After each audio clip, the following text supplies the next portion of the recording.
Your heart is racing right before you're about to get on the stage. Your hands are sweating and you need to perform, but you can't shake your fears. What do you do? What can you do? In truth, you can actually do a lot.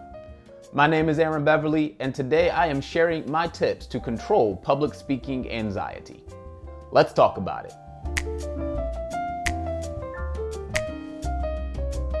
Believe it or not, a little anxiety can be a good thing for a performance.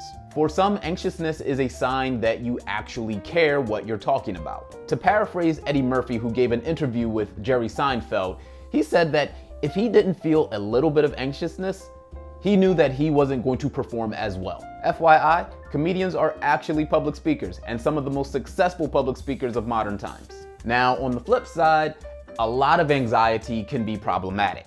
I've actually heard stories about people who would literally collapse and faint when they were supposed to give a presentation. It just goes to show you how much pressure people can put themselves under when they are about to speak in front of a crowd. So to help you decrease your surplus of anxiety, here are 5 tips that I use to help control my public speaking anxiety.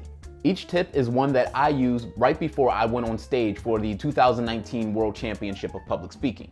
And hopefully they can help you calm down before it's your turn on the big stage. Tip number 1, specify the exact reason why you have the anxiety. Look, I've said this before and I will say it again. Specifying your fear is one of the best ways to reduce your public speaking anxiety. You should never go into battle without knowing where and who the enemy is. And when it comes to public speaking, you should never face your anxieties without knowing what they are and why you have them. Are you anxious because you didn't practice enough? Or are you anxious because you're speaking in front of a group of peers? Or is there a very high profile person in the audience who makes you a little bit antsy? You need to be specific. And when I say specific, I mean something like this. I'm anxious because I'm about to speak in front of a large audience that consists of 2,000 people. And this is for a contest that I have been competing in for the last 8 months. I have judges out there, I have previous world champions out there, and I have my mom out there. That is how specific I need you to be. Now, I understand that you may be skeptical. After all, how can you get less nervous by thinking about what makes you nervous? I understand that it may sound counterintuitive, but I've found many great benefits to specifying your fears before you get on the stage. For starters, identifying the root of your anxiety helps you narrow the scope of what your anxiety is. Conversely, if you don't specify what your fear is, you can be worried about any and everything. But doing a simple exercise such as specifying your fear can help you realize what you are anxious about, but more importantly, make you realize what you're actually confident about. I mean, let's take the example from before. I knew what was making me nervous in 2019. So I therefore knew what wasn't making me nervous and what actually made me confident. I know this speech cold. I could give it in my sleep. I know the material is good. I've tested it on multiple audiences. I have complete confidence in my ability to deliver a great speech. And I don't mean to brag, but right now I look pretty damn good. You can use what you're confident about to give you encouragement before you get on the stage. The second benefit is actually a fairly simple one. By doing an activity such as specifying what your fear is, you can actually preoccupy your mind so it doesn't concentrate on being nervous. The worst activity that you could possibly do when you are super nervous is to sit in your seat and do absolutely nothing. Your anxiety is either going to remain the same or it's going to intensify. Instead, give your mind a way to distract itself. Now, tip number 2 is really important because sometimes when you're about to go on a stage, you feel really antsy and there are so many things going on right now. You have so many things going through your mind that you really forget to breathe. I don't mean just any type of breathing though. I mean diaphragmatic breathing. Diaphragmatic breathing is basically when you put your hands on your stomach, you breathe in, you feel your stomach moving out, and when you breathe out, you feel your stomach moving back in. If you do this for 3 to 5 minutes, you're going to notice an immediate impact on your heart rate. Your heart rate is going to lower. Usually when I get nervous, I feel like my heart is pounding 1,000 beats per minute. Well, not actually that fast. If it was beating that fast, trust me, that would be a problem. but it does beat fast enough where I can literally feel it pounding in my chest. So before I'm about to speak, I will find a place, whether it's backstage or slightly outside of the speaking room, to just sit down and breathe. By concentrating on your diaphragmatic breathing and taking deep breaths, you're going to allow your heart rate to naturally settle down. To make this tip even more beneficial, just add in some mindful meditation practices. Close your eyes and meditate on your breath. Concentrate on breathing in and breathing out. Feel your tension lowering. Feel your heart rate decreasing.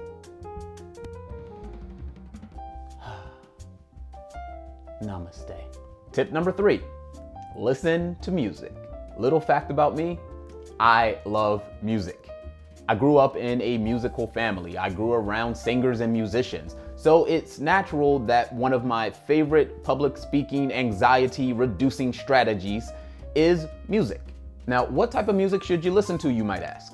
Well, the answer is it depends on your taste and what type of mood you're trying to set for yourself.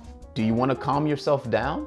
Then maybe you should listen to some classical music or some soft jazz. Or maybe you want to pump yourself up and give your confidence a spike. If that's the case, maybe you can listen to some pop or some hip hop or some rock. But whatever music you choose, make sure that it's music that you actually enjoy listening to. The more you enjoy the music, the better you can combat your anxiety. And this isn't just coming from my experience. This is based on science. When you are nervous or anxious, your body releases a chemical hormone called cortisol. It's a natural hormone and it shouldn't be considered bad, but there are some times where it needs to be balanced out. Enter another hormone called dopamine, or as it's commonly referred to, the pleasure hormone. Listening to music is one of the many different ways you can release dopamine into your body. And studies have found that when you listen to music that you absolutely love, it releases more dopamine. The more dopamine you have, the more dopamine can be used to balance out that stressful cortisol. That dopamine sees the cortisol in your body and it just goes stone cold stunner. I got a little carried away there. Really quick, if you're interested in the music that I listened to right before getting on stage for the World Championship of Public Speaking, let me know in the comments below and I'll tell you. And while you're at it, why not give a stone cold stunner to that like button and turn it from gray to blue? Because doing so will release dopamine to the YouTube algorithm gods, who will then put this content in front of more people who can possibly use it. And of course, it will always be greatly appreciated by me. But let's get back to music. Music not only makes you happy, it not only releases dopamine, but it also makes you want to dance a little bit. Which leads me to the next tip. Tip number 4, move around. It was before the start of the 2016 World Championship of Public Speaking. The contestants were standing by the stage and we were all kind of nervous. So there were some contestants who decided to start a little dance-off. Now, did I join in on this dance-off? Well, no. I am many things. A speaker, a lover of music, but I am not a dancer. So instead, I decided to leave the room and just walk around. However, if you are a dancer or a walker, finding some way to move is going to be a huge benefit to your anxiety levels. Whenever you have speaking anxiety, do you notice how your body starts to shake involuntarily? Well, this too has a scientific reason behind it. I love science.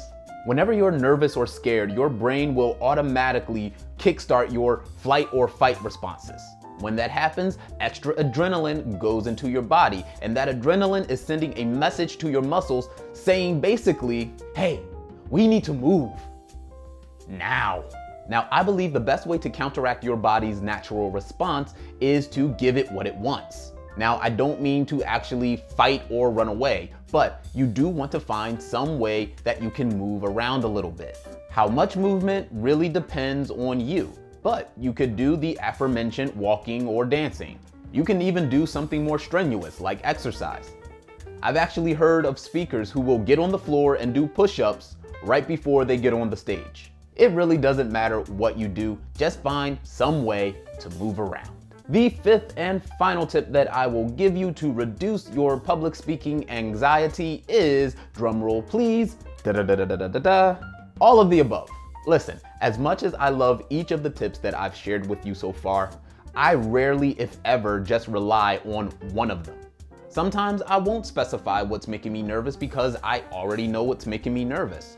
Sometimes I'll decide to listen to music and meditate. Sometimes I'll listen to music and walk around. Sometimes I'll concentrate on diaphragmatic breathing and walking. I don't have one action that guarantees that I'll lose all of my anxiety before I get on the stage. But what I do have are several actions that make up my anxiety reducing routine.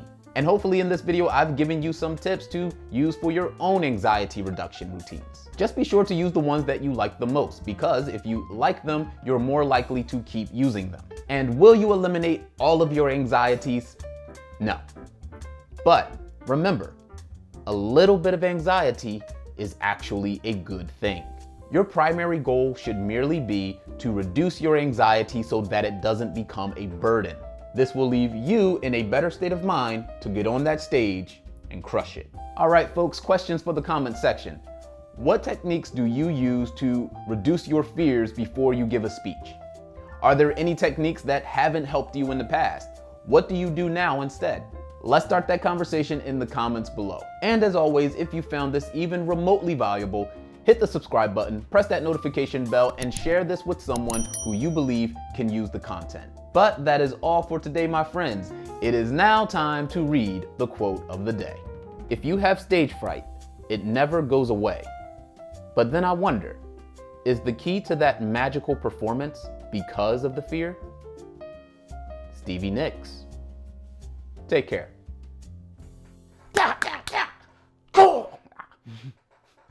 I like this part. Stone Cold Stunner.